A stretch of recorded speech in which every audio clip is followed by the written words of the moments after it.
This box contains what can only be described as the least desirable Star Wars figures ever made. Keep watching to find out what the hell I'm talking about.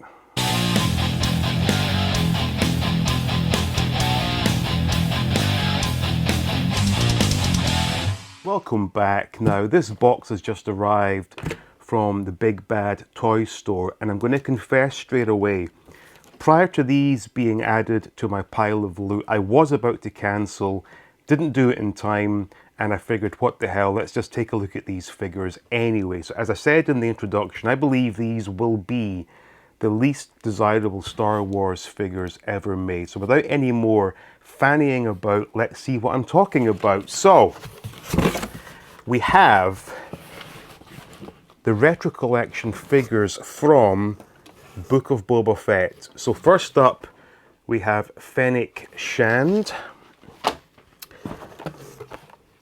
Black Chrysantan, we have a Tusken Raider, or as they call it, a Tusken Warrior, Cad Bane. And interestingly enough, this is the wave of Retro Collection that had the most figures in it. And like I said, who really wants these figures? We could have had 8 amazing vintage Star Wars figures in a wave, but no, they do it in the Book of Boba Fett. Anyway, here is, I was going to say, here's Book himself. This is actually Boba Fett himself. This is the baldy Dune Sea Wanderer. Oh, everyone's favorite, Grogu.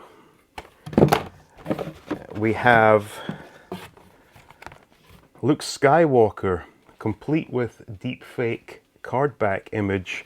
I'm going to give this figure a really hard time. Stay tuned for that. And last of all, we have the Mandalorian, which looks very similar to one I already have. Again, stay tuned for that. Now, usual sort of crappy card backs. I got the impression that the card stock was slightly better on the last wave of figures I looked at, which was wave 2 of Return of the Jedi, but these definitely have a much flimsier feel, back just like the Retro Collection always has been, and again, fake weathering and sticker. Anyway, let's get these out and take a good close look at them. So starting things off, we have Fennec Shand. And let me stress something right here, right now. I think these are very well made action figures done in a retro style. This one in particular really does impress me with the sculpting all round the body. In fact, it has a nice long braided hair, face is quite pleasing on the eye, comes with a detachable helmet much like the figures we got back in 1983, nice long rifle. All in all, this is an incredibly well-made action figure. As with all these figures in this video review, I have no issue with the actual construction of the figures. It's the choices of character that bothers me, and the fact that Hasbro elected to do a retro style figure for a modern TV line. But as you can see, this Fennec Shand figure is a really nice looking action figure. Here we have the gunslinger Cad Bane, and as you can see, it's a very well sculpted retro style action figure, and they've done a really good job with the boots there, with the, it looks like bullets around the top there. Got his breathing apparatus on the back, and he of course comes with 2 blaster pistols. Not a character that I am particularly fond of, but in terms of a retro looking action figure, no problems whatsoever with the figure itself, and I'm sure if you are a fan of this character, you will definitely want to have this one in your collection. Now we're looking at the Black Chrysantan, and I am absolutely amazed that Hasbro did not just simply put some armor on a Chewbacca sculpt, so credit to Hasbro for doing that. Again, it's about as good as you can expect for a retro-looking Wookiee action figure, and the detachable armor is a really nice touch. Does look good, and a nice long rifle there as well. All in all, about as good as you can expect for a retro figure of this character. So now we have a Tusken Raider, or Tusken Warrior, I believe they call it here. All in all, it's pretty good, but I do have to say the fabric used for the cape is extremely thin and is nothing like the fabrics used back in '83 in the Return of the Jedi line of figures. I'm not sure if it's just a cost-cutting exercise, but it is not a good material at all. Aside from that, the figure looks pretty good and is more or less just your standard vintage Tusken Raider with the addition of the soft goods. But all in all, it's not a bad looking figure. And now we have the Baldy Boba Fett. Once again, I am finding fault with the fabric used. It is incredibly thin. And again, this has to go down to Hasbro trying to save on money somehow, because this is not a quality piece of fabric. And it does not look like, and certainly does not feel like, the classic Kenner figures that came dressed in fabric garments. This is not good quality at all.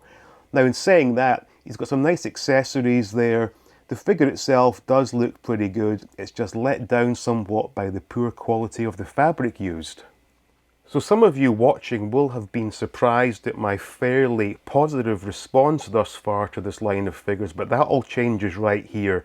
This is without question one of the laziest figures Hasbro has ever put out. They just recently gave us this figure by way of the Return of the Jedi retro collection, and of course that was a true copy of the 1983 original. This is the exact same figure, except this time he's missing his blaster, and the cape has been done in black fabric. That is it. Extremely lazy on the part of Hasbro. Now, interestingly enough, the fabric used on this cloak is far superior to those that appeared on the last couple of figures we looked at in this video. I don't know why that should be the case, but this is a much more authentic feeling material. But in saying that, this was a figure that absolutely did not need to be released, and as such goes down as one of the laziest figures ever. So now we have the Mandalorian complete with his dark saber. Now, if this figure looks familiar to you, there's very good reason for that. Let me just bring this guy into shot.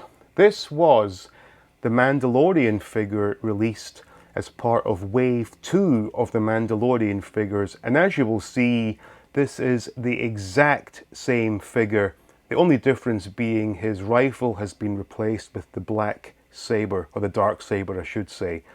Unbelievable laziness on the part of Hasbro here, and actually makes the last Luke Skywalker Jedi figure look quite innovative compared to this. This is the same figure, no changes whatsoever, same fabric, same paint applications, nothing has changed whatsoever except the accessories have been switched around. Unbelievable.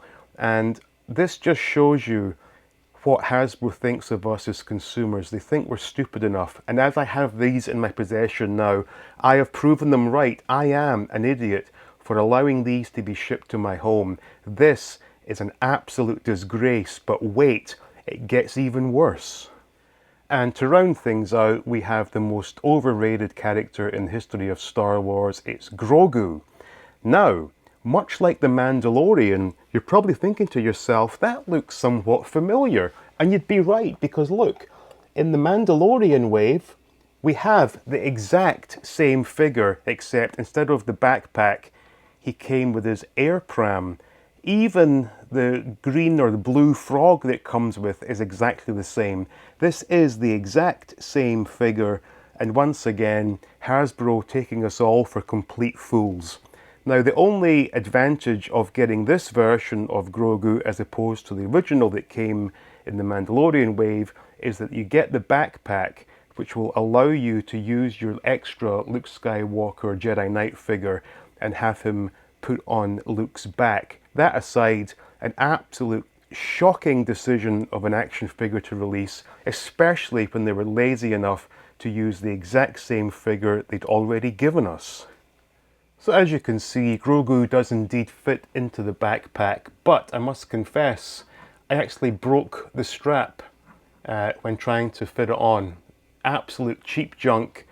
I remember the one that came back in the 80s with the, I think it was the survival kit package, I believe. No problems with those straps, but this one, straight out the packet, as you can see, snapped absolute junk, absolutely useless, but if you so wish, you can indeed have your Grogu riding on the back of Luke Skywalker. As you can see, as far as action figures are concerned, these figures are perfectly adequate. The figures themselves are what you would expect from Retro Collection. My complaint lies in the choice of character. No one, I don't believe, was asking for retro figures from the Book of Boba Fett or indeed The Mandalorian. People want the original Kenner figures reissued, as is evidenced by the fact that if you go onto any of these big online retailers, you will see that the Retro Collection figures for these modern TV shows, 9 times out of 10, are slashed in price and are on sale, whereas the figures from the original Kenner run tend to be completely sold out and are unavailable, telling us that people want the old Kenner style figures reissued and none of this modern TV show crap.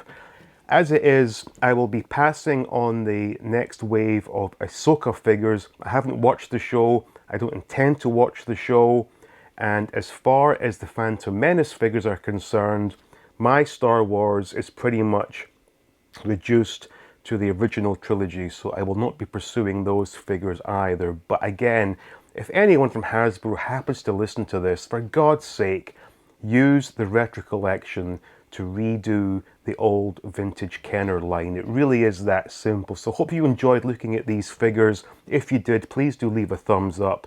Share the video if you so wish. Make sure you're subscribed and stay tuned for more videos from All Things 80s.